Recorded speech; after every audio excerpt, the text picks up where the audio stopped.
2006년 초에 지구를 출발했던 무인 탐사선 뉴 호라이즌호가 무려 9년 6개월을 날아서 명왕성에 접근했습니다. 결국 근접 촬영까지 성공시켜서 전 지구인들을 열광시켰습니다. 많은 사람들이 의아해했습니다. 그 콩알 만한 작은 우주선이 어디다 연료를 싣고 그렇게 10년 가까운 오랜 시간 동안 어떻게 그 먼 거리를 날아갈 수 있었겠는가? 그것은 우주선이 날아가면서 행성의 중력을 이용해서 궤도를 조정하는 스윙 바이 기술 때문입니다. 이 로켓이 우주선을 발사해주면 관성의 힘으로 이동하다가 이 주변 행성의 중력 안으로 끌려 들어가는가 싶다가 한번 휘감아 나오면서 다시 탕 하고 튕겨 나갑니다. 그래서 마치 이 보드처럼, 점핑 보드처럼 사용하는 거죠. 목성처럼 중력이 큰 행성의 궤도를 지날 때는 행성의 중력에 빨려가다가 또 다시 딱 바깥으로 튀겨져 나가면서 속력을 받는 것입니다. 이 스윙 바이 기술이 그 조그만 우주선이 그 먼 데까지 오랜 시간 갈 수 있는 가장 안정적인 방법이라고 합니다. 우리네 인생도 생각해 보면 그렇지 않습니까? 우리 혼자만의 힘으로 그 먼 거리를 목적지까지 갈 수는 없어요. 우리가 지치고 힘이 다할 때 우리에게 새로운 추진력을 주는 스윙 바이 순간이 있어요. 다음 목적지까지 날게 해주는 어떤 행성 같은 사람들이 있었습니다. 그 사람들이 바로 우리의 인생의 위기의 순간에 하나님이 보내주신 축복의 통로죠. 모세에게도 그런 사람들이 있었는데 이드로가 그 중에 하나입니다. 오늘의 본문의 이 사건은 모세의 인생에 잊을 수 없는 스윙 바이, 이드로와 만나는 축복의 순간이에요. 이 장인 이드로가 모세와 모세의 아내 그리고 그 아들 둘을 재결합하게 해줍니다. 데리고 온 거예요. 친정에서부터. 모세의 장인 이드로는 미디안 족속의 제사장이라고 소개되어 있습니다. 미디안 족속도 아브라함의 후손 중에 하나인데 시내반도에 살고 있는 유목민족이에요. 그 당시 제사장 하면은 부족의 정치 지도자와 겸했기 때문에 큰 영향력을 가진 인물입니다. 이 사람이 40년 전에 애굽에서 빈털터리로 도망 나온 모세를 대리사이로 들여가지고 40년 동안 잘 케어해 줬었습니다. 그런데 이 모세가 하나님의 부르심을 받고 다시 애굽으로 갈 때 가족도 데리고 가다가 중간에 다시 돌려보내요. 가족은 아무래도 가족까지 데리고 가서 이 엄청난 바로와의 일전을 감당하기는 어렵다고 판단했던 것 같습니다. 그렇게 돌려보냈던 모세의 가족을 이 장인이 2달 지나서 다시 모세에게 데리고 온 거예요. 이제 장인 보기에는 이제 모세가 이제 다시 가족과 재결합할 때가 됐다고 본 것 같아요. 이 출애굽한 지 2달이 지났습니다. 많은 일들을 이스라엘이 겪었습니다. 약속의 땅 가나안으로 이제 가까이 가고 있었습니다. 그렇지만 경무에 시달린 모세가 심신이 지쳐 있었습니다. 그래서 하나님께서 장인 이드로를 움직여서 모세의 가족 재결합을 성사시키지 않았는가 생각이 됩니다. 여러분, 하나님께서는 가정을 통해서 우리에게 기쁨과 회복을 주십니다. 영적 지도자가 롱런 하려면 반드시 좋은 가족의 격려와 축복이 필요한 거예요. 여러분의 가정이 행복하기를 바랍니다. 항상 화목하기를 바랍니다. 자, 그런데 가족 재결합이라면은 이드로가 종을 시켜서 그냥 모세 아내와 아들만 보냈으면 될 것을 왜 굳이 직접 왔습니까? 왜냐하면 이드로가 모세가 했던 많은 일들에 대해서 소문으로 듣고 풍문으로 듣고 이거 확인하고 싶은 거예요. 내 사이가 그렇게 엄청난 일을 했단 말이야. 그렇게 애굽을 박살내고 나와서 그 많은 기적을 일으켰단 말이야. 그래서 겸사겸사 내가 직접 데려다 주겠다. 내가 한번 직접 이 상황을 확인해 보겠다 하고 온 것입니다. 그래서 사이랑 딱 만났어요. 7절 8절 읽습니다. 모세가 나가서 그의 장인을 맞아 절하고 그에게 입맞추고 그들이 서로 문안하고 함께 장막에 들어가서 모세가 여호와께서 이스라엘을 위하여 바로와 애굽 사람에게 행하신 모든 일과 길에서 그들이 당한 모든 고난과 여호와께서 그들을 구원하신 일을 다 그 장인에게 말하매. 장인하고 친했나 봐요. 오랜만에 가족 상봉했는데 아내와 아이들과 해우를 푼 게 아니라 장인이랑 같이 장막에서 해우를 풀었는데 이게 굉장히 역사적인 사건이 됩니다. 이 모세가 장인에게 그동안 얘기를 그냥 다 해줬어요. 어떻게 홍해를 가르고 탈출했고, 어떻게 애굽의 군대가 추격해 오다가 수장되었고, 어떻게 마라의 쓴물이 단물이 되었고, 또 만나가 내리고 메추라기가 내리고, 그리고 르비딤의 반석 사건, 또 아멜렉과의 전투 다 얘기해 주면서 여호와께서 이 모든 일을 행하셨다고 강조했습니다. 모세는 항상 하나님이 자기를 통해서 하신 일은 꼭 하나님이 하셨다고 얘기하는 사람이에요. 그러니까 모세의 간증은 항상 하나님께 영광을 돌리는 결론입니다. 거기에 대해서 이드로가 이제 반응을 하죠. 9절, 이드로가 여호와께서 이스라엘에게 큰 은혜를 베푸사 애굽 사람의 손에서 구원하심을 기뻐하여, 정작 그 기적의 수혜자였던 백성들은 항상 불평불만이 많았는데 이드로는 그냥 얘기만 듣고도 기뻐했어요. 이렇게 영적으로 열려있는 사람은요, 하나님의 이야기를 들으면 기쁩니다. 마음속에서 아주 막 기쁨이 폭발을 해요. 그리고 어떻게 합니까? 10절, 이드로가 이르되 여호와를 찬송하리로다. 너희를 애굽 사람의 손에서와 바로의 손에서 건져내시고 백성을 애굽 사람의 손 아래에서 건지셨도다. 이드로의 두 번째 반응은 찬송입니다. 기쁨이 넘치니까 이제 찬송하기 시작합니다. 여기서 찬송이라는 히브리어 단어는 무릎 꿇고 경배한다는 말에서 나왔어요. 하나님을 존경하면서 하나님 앞에 항복을 하면서 이드로는 하나님의 이름을 높이기 시작합니다. 11절 12절 11절 보세요. 이제 내가 알았도다. 여호와는 모든 신보다 크심으로 이스라엘에게 교만하게 행하는 그들을 이기셨도다 하고, 이제 내가 알았도다. Now I realize. 그 말은 이드로가 이제 구원받는 순간이에요. 무엇을 알았다는 거예요? 이드로는 이방인 제사장이었어요. 각 부족마다 그들을 보호해주는 신이 하나씩은 있다고 믿어왔던 다신주의자였습니다. 이때까지 모세 하나님도 그냥 이스라엘의 수호신 하나 정도로만 생각했는데 모세의 간증을 들으면서 그게 아니라는 걸 깨달은 거죠. 하나님은 그런 부족마다 하나씩 있는 그런 수호신이 아닌구나. 모든 이름 위에 뛰어나신 이름이구나. 역사를 주관하시는 유일한 하나님이시구나를 깨달으면서 저는 이 순간 이방인 제사장 이드로가 거듭난 순간이라고 믿습니다. 그리고 그 즉시 이드로가 어떻게 해요? 12절, 모세의 장인 이드로가 번제물과 희생제물들을 하나님께 가져오매 아론과 이스라엘 모든 장로가 와서 모세의 장인과 함께 하나님 앞에서 떡을 먹으니라. 이제 하나님을 믿기로 했으니까 이드로가 이제 예배를 드립니다. 제사를 드립니다. 그리고 나서 이스라엘 모든 장로와 함께 떡을 먹었다. 이 말은 이제 하나님 안에서 서로 한 형제가 되었다는 뜻이에요. 여러분, 이게 성만찬과 똑같은 개념이에요. 성만찬은 수직적인 개념과 수평적인 개념이 있어요. 예수의 보혈을 통해서 하나님과 우리가 화목해 되었고, 그래서 하나님과 화목해 된 우리가 이제 그 능력으로 하나님의 백성들과 한 몸이 되었다는 것을 선포하는 게 성만찬이에요. 이드로가 지금 성만찬한 거예요. 하나님과 화목하게 되면서 이제 하나님의 백성인 장로들과 한 떡을 떼는 믿음의 공동체의 멤버가 된 거야. 자, 하나님은 모든 일에 실수가 없으십니다. 하나님의 사람 옆에는 꼭 좋은 사람을 붙여서 도와주세요. 예수 안 믿는 사람이었어요, 이드로는. 그렇지만 이 예수 안 믿는 장인이 40년 전에 뭘 보고 빈털터리 도망자 모세를 대리사이로 들였을까요? 그리고 모세를 40년 동안 케어해 주시다가 또 이 모세를 이렇게 다시 만나게 하셔서 이 이야기를 듣고 하나님을 믿게 하는 역사도 이루셨습니다. 그런데 하나님의 놀라운 계획은 이제 시작에 불과했어요. 하나님께서 구원받은 이드로로 하여금 모세에게 놀라운 축복을 주게끔 인도하시는데, 여러분 이상하지 않아요? 이렇게 자기 임무 끝났으면 바로 집에 돌아갔으면 됐지, 이드로가 굳이 남아가지고 모세랑 하루 종일 대화해서 예수 믿고, 그리고 예수 믿었으면 이제 집에 가시면 되는데 안 가시고 그 다음날 어떻게 합니까? 어이 사위 같이 출근하세요.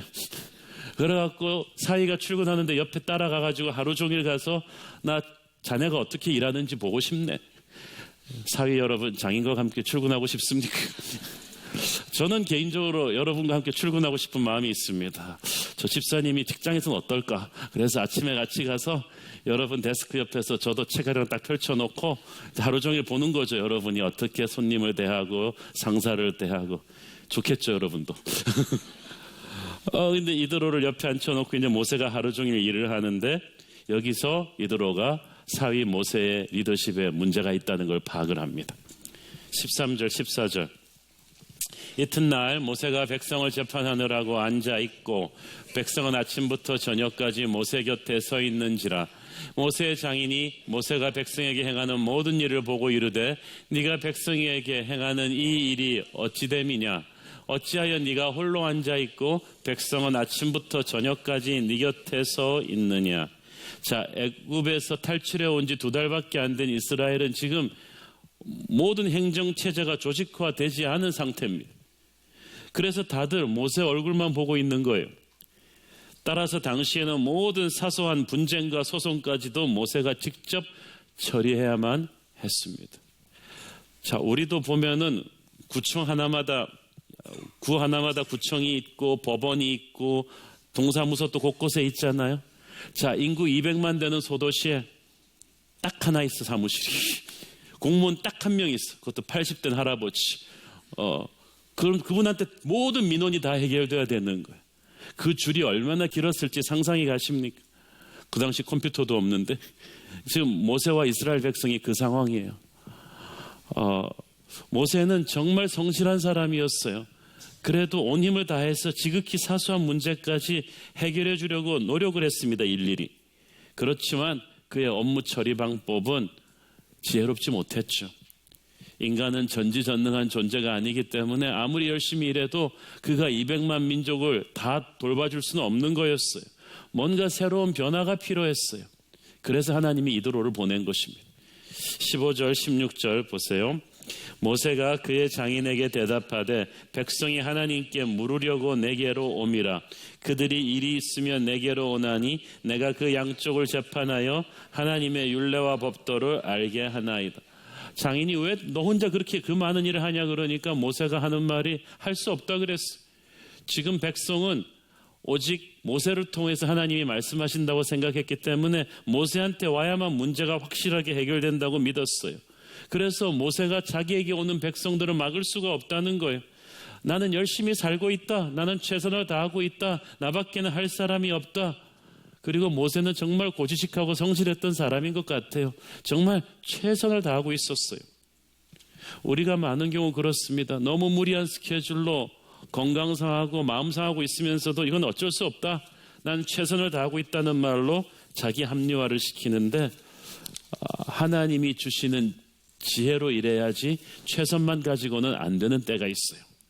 그런데 정작 당사자는 이 문제를 객관적으로 보지 못하니까 제3자를 통해서 하나님이 깨우쳐 주신 거예요. 17절 읽습니다. 모세의 장인이 그에게 이르되 네가 하는 것이 옳지 못하도다. 모세의 장인도 그냥 아주 직설적이에요. 근데 장인이 한 말이 네가 하는 일이 틀렸다는 것이 아니라 네가 선한 일을 하는데 하는 방법이 지혜롭지 못하다는 뜻이에요. 자, 여러분, 우리가 아무리 옳은 일을 해도 지혜롭지 못한 방법으로 하면 하나님께 영광 돌리지 못해요. 18절 그 이유는 너와 또 너와 함께한 이 백성이 필경 기력이 쇠하리니 이 일이 네게 너무 중함이라 네가 혼자 할 수 없으리라. 왜 이 일이 지혜롭지 못해요? 이런 식으로 계속 밀고 나가면 너도 탈진되고 백성도 탈진될 거야. 하루 종일 해야 되는 너도 힘들지만 너를 하루 종일 너만 기다려야 되는 백성도 탈진될 거니까 이거는 모두가 lose 다 죽는 일이야. 그럼 어떻게 해야 되냐? 네가 혼자 할 수 없으리라. 이 말에 벌써 힌트가 들어가 있죠. 누군가가 도와주면 된다는 거야. 이 말을 듣는 순간 모세는 귀가 번쩍 뜨였어요. 얼마 전 아멜렉과의 전투 때 진짜 아론과 훌이 도와줘서 중보기도의 지팡이를 끝까지 들고 간 적이 있거든요. 누군가 도와주면 된다고? 처음으로 모세에게 팀워크의 중요성을 딱 공식적으로 알려준 사람이 이드로였던 거예요. 자, 이래서 이제 놀라운 일이 벌어지는데 여기서 우리가 하나 짚고 넘어가야 되는 것은 이 축복의 대화가 이루어지기 위해서 말하는 이드로나 그것을 듣는 모세나 둘 다 겸손했다는 것입니다. 19절 읽습니다. 이제 내 말을 들으라. 내가 네게 방침을 가르치리니 하나님이 너와 함께 계실지로다. 너는 하나님 앞에서 그 백성을 위하여 그 사건들을 하나님께 가져오며. 자, 내 말을 들으라. 내가 네게 방침을 가르치리니 하나님이 너와 함께 계실지로다. 이 말을 원문 그대로 자연스럽게 번역하면 이런 거예요. 하나님께서 네 마음을 열어주셔서 네가 내 조언을, 방침을 좀 받아들였으면 좋겠다. 아무리 옳은 말을 해도 그거를 모세가 받아들이지 않으면 끝이잖아요.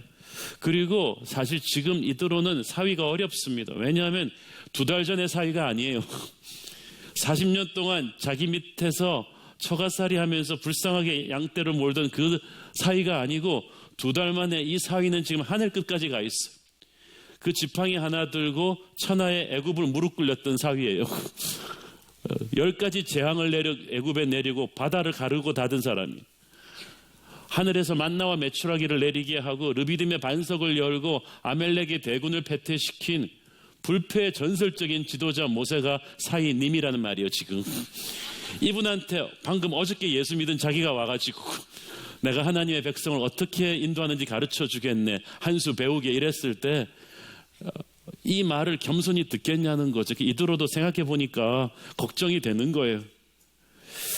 그래서 이드로가 그 전날 예수 믿은 게 중요한 거예요. 모세의 간증을 듣고 예수를 믿었잖아요. 이 장인 이드로는 오랜 지혜와 경륜이 있는 인물이었지만 믿음이 없으면 그 지혜와 경륜이 무슨 소용이 있겠어요. 하나님께서는 이드로의 세상에서 쌓은 지혜와 경륜 위에 믿음을 갖게 하셔서 성령으로 기름 부어 주신 거예요. 그래서 성령 충만한 그 경륜의 그 이드로가 이제 모세에게 조언하는 거죠. 이건 마치 제갈공명이 예수 믿고 성령 충만해진 것과 똑같은 상황이에요. 그래서 이 조언을 통해서 하나님은 모세와 이스라엘 백성의 운명을 바꿔주십니다. 23절 보세요. 네가 만일 이 일을 하고 하나님께서도 네게 허락하시면 네가 이 일을 감당하고 이 모든 백성도 자기 곳으로 평안히 가리라. 하나님께서 네게 허락하시면, 이드로는 믿음이 어렸지만 철저하게 하나님 중심이에요. 자기가 경험을 바탕으로 조언하겠지만 이 모든 일은 하나님이 허락하셔야 한다. 그러니까 내가 최선을 다해서 자네에게 조언했지만 마지막 결정은 자네 몫이다. 자네가 기도하면서 판단을 하라는 거예요. 그렇습니다. 어떤 사람의 조언도 우리는 기도해보고 최종 결정을 우리가 해야 돼요. 이드로가 이렇게 겸손하고 하나님 중심의 사람이었듯이 모세도 그랬어요. 24절을 보니까 모세는 장인의 말을 듣고 그 모든 말대로 했다고 돼 있어요. 모세는 장인의 조언을 듣고 하나님 앞에 기도했을 거예요. 처음에는 모세도 황당했겠죠. 아니, 이 할아버지가 지금 나한테 리더십을 가르치는 거예요. 내가 지난 2달 동안에 어떤 영웅적인 일을 했는지 몰라? 내가 하다 못해서 이 장인어른한테 한 수 배워야 된단 말이야. 어제 예수 믿은 사람한테. 그랬을 수도 있죠. 그렇지만 모세는 온유하고 겸손하니 그가 마음을 열고 기도했더니 하나님께서 알려주셨어. 장인의 말이 하나님의 음성이었던 거예요. 그래서 그걸 실행에 옮겨서 모세와 백성들은 40년 동안 광야 행군에 꼭 필요한 행정 시스템을 갖추게 됩니다. 모세가 내가 누군데 감히 이런 오만한 마음을 갖지 않았다는 것, 장인을 통해서 오는 하나님의 음성에도 열려 있었다는 것은 모세는 주위 사람들의 말에 귀가 열려 있었던 지혜로운 사람이었다는 거예요. 저는 항상 이 성장하는 교회 담임 목사로서 이 모세의 이 온유하고 열린 마음을 갖게 해달라고 계속 기도합니다. 제가 그래서 저희 교회 부목사님들이 있고 장로님들이 있지만 항상 귀를 열어놓습니다.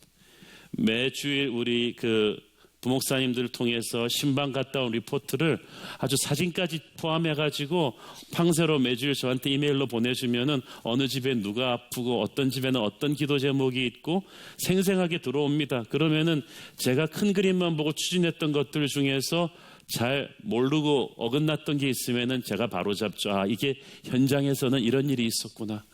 현장을 뛰는 사람이 저보다 더 잘 파악하고 있는 게 있거든요. 때로는 예수 믿은 지 얼마 안 되는 불신자들 분들 중에도 대화하다 보면 교회에 대해서 제가 모르는 어떤 프레시한 부분을 딱 얘기해 주는 때가 있어요. 아, 정말 목사가 모르는 걸 또 보여주는 하나님의 음성의 통로가 있다는 거예요. 우리가 항상 귀를 열어놓으면 하나님은 주변을 통해서 우리에게 말씀하십니다. 모세가 그런 귀가 있었기 때문에 이드로의 조언을 받아들인 거예요. 자, 구체적으로 이드로의 조언이 무엇이었습니까? 19절 후반부를 보면 너는 하나님 앞에서 그 백성을 위하여 그 사건들을 하나님께 가져오며 라고 되어 있죠. 사건을 하나님 앞에 가져왔다는 말은 쉽게 말해서 그 문제를 놓고 기도했다는 뜻입니다. 어떤 문제가 와도 리더는 패닉하지 말고 기도해야 합니다. 아무리 어려운 문제도 기도하는 순간 하나님이 역사하십니다. 아무리 쉬워 보이는 문제도 기도하면 하나님이 내가 간구하고 있던 함정을 보여주십니다. 그래서 일단 모든 리더는 모든 문제 앞에 기도로 시작하라. 둘째, 리더십 원칙을 세워줘야만 합니다.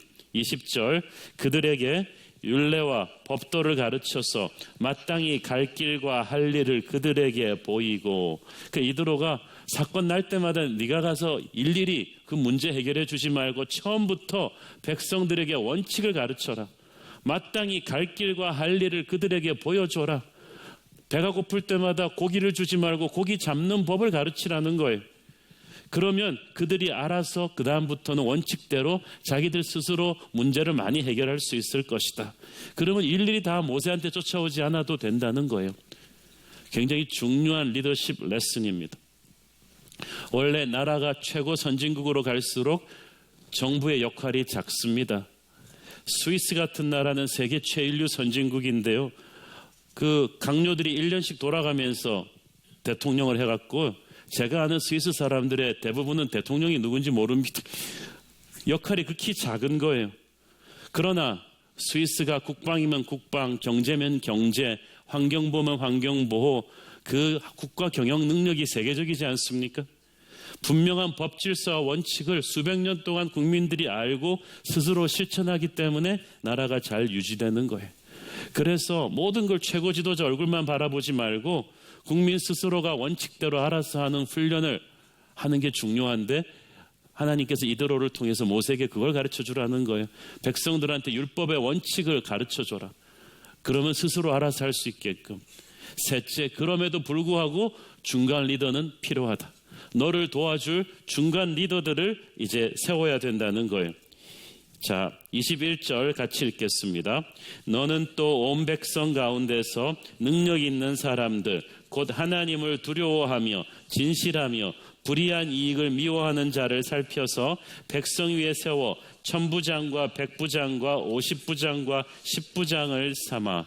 자, 중간 리더들을 백성들이 투표해서 뽑는 것이 아니고 다음 기준에 입각해서 모세 네가 직접 임명하라. 권위를 부어주라는 거예요.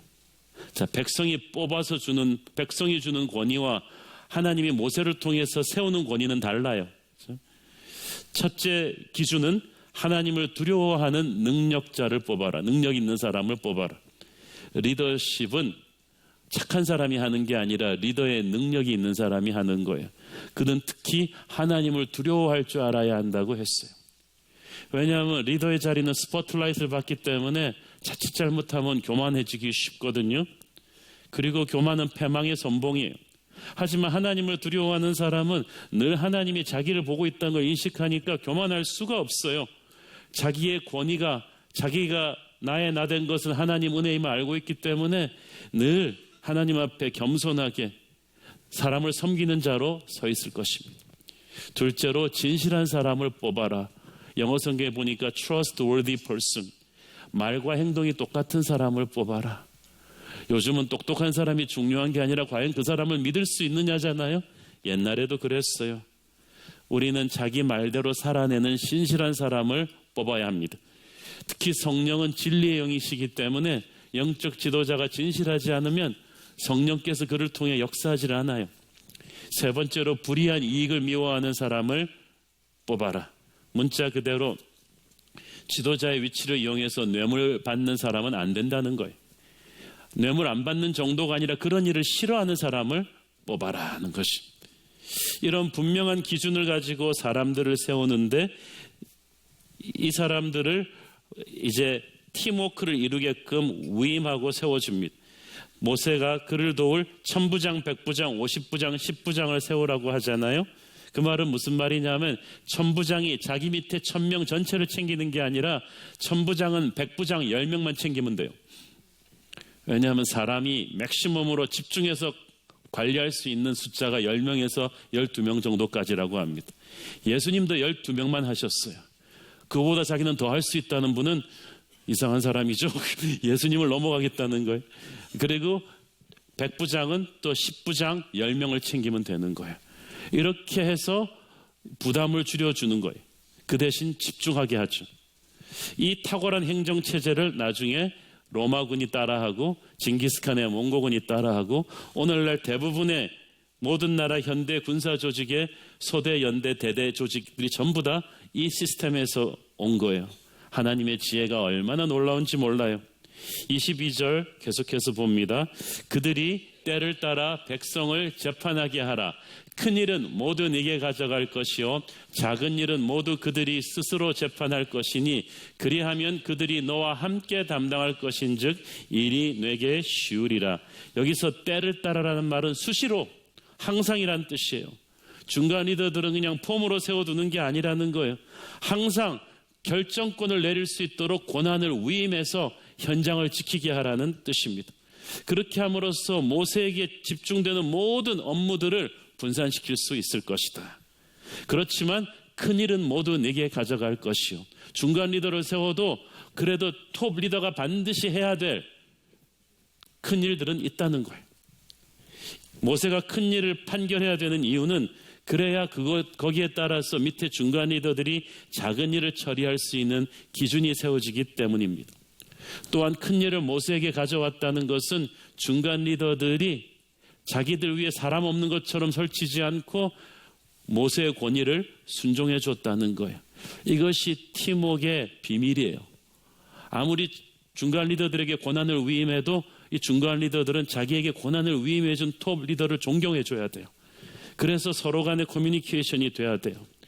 작은 일은 모두 그들이 스스로 재판할 것이니 이 말은 적어도 그들에게 맡긴 일에 대해서는 파격적인 위임을 해줘야 된다는 거예요. 톱 리더가 사람은 세워놓고 모든 일을 끝까지 또 자기가 다 챙겨버리면 그 조직은 마비됩니다. 건강한 조직은 중간 리더들을 잘 훈련시킨 다음에 현장에서 그들에게 결정권을 줘야 돼요. 과감하게 권한을 위임해주고 거기에 따른 합당한 책임과 보상을 줘야 된다는 것입니다. 하나님께서 이드로를 통해서 모세에게 준 이 탁월한 위임과 팀워크 시스템은 지금 전 세계적인 경영학 지침서들의 교과서입니다. 그들이 세계적으로 경쟁력이 있는 기업들을 다 연구해보면 다 그렇다는 거예요. 탁월한 기업일수록 현장에서 조직의 가장 하부층 직원이지만 문제에 가장 가까이 접근해 있는 사람들에게 리더십의 힘을 실어줬다는 거예요. 그게 위대한 조직이에요. 80년대 중반에 일본의 도요다에 의해서 미국의 GM 같은 자동차 회사들이 다 밀리니까 다들 왜 우리는 이렇게 안 될까? 왜 우리는 도요다처럼 좋은 차를 만들지 못할까? 어떻게 저런 고품질의 차를 만들까? 그래서 다 도요다로 견학을 갔어요. 첫날 놀래버렸어요. 도요다에서는요, 이렇게 생산 라인이 쭉 가다가 불량품이 딱 걸리면은 가장 하급 노동자라도 지체 없이 위에 줄을 쫙 당긴대요. 그러면 모든 공장의 생산 라인이 스톱해요. 그러면 간부들까지 뛰어와가지고 그 불량품을 같이 고친다는 거예요. 그런데 미국의 GM 같은 데서는 절대 생산 라인을 스톱시키지 않는데요. 시간에 따라서 차 10대를 내야 되면 다 내야 되는 거예요. 그 불량품이 있어도 대충대충 고치면서 가는데 도요다는 그렇지 않다는 거예요. 가장 하급 노동자에게도 그만한 권한이 있는 거예요. 불량품이 나면 무조건 스톱이다. 다 달려붙어서 고친다. 그래서 도요다는 중고차를 사도 고장이 나지 않는다는 전설이 생겼죠. 그렇게 하면 일이 내게 쉬우리라. 대부분의 일들이 다 중간 리더들이 현장에서 해결할 수 있는 작은 일 범주에 속했기 때문에 이렇게 해놓으면 모세는 지치지 않고 중요하고 어려운 일 몇 가지에 집중해서 리더십을 발휘할 수가 있었어요. 이 리더십이라는 게 집중력이거든요. 바쁘다고 다 좋은 게 아니고 무엇을 위해 바쁜가가 중요합니다. 조직이 커질수록 그래서 리더가 자기 스케줄에 가지치기를 잘 해야만 합니다. 모세는 평생 자기가 다 하던 사람이었어요. 능력도 많았습니다. 그런데 하나님께서 그래도 모세 같은 슈퍼맨도 스톱시키셨어. 너 혼자 할 수 없다. 너의 건강으로, 너의 능력으로 할 수 없고 이제 너는 울창한 숲을 이루어야 된다고 말씀하셨어. 그래서 이 중간 리더들을 붙였는데 저는 이 중간 리더들과 함께하면서 모세가 복을 받았을 것이라고 생각합니다.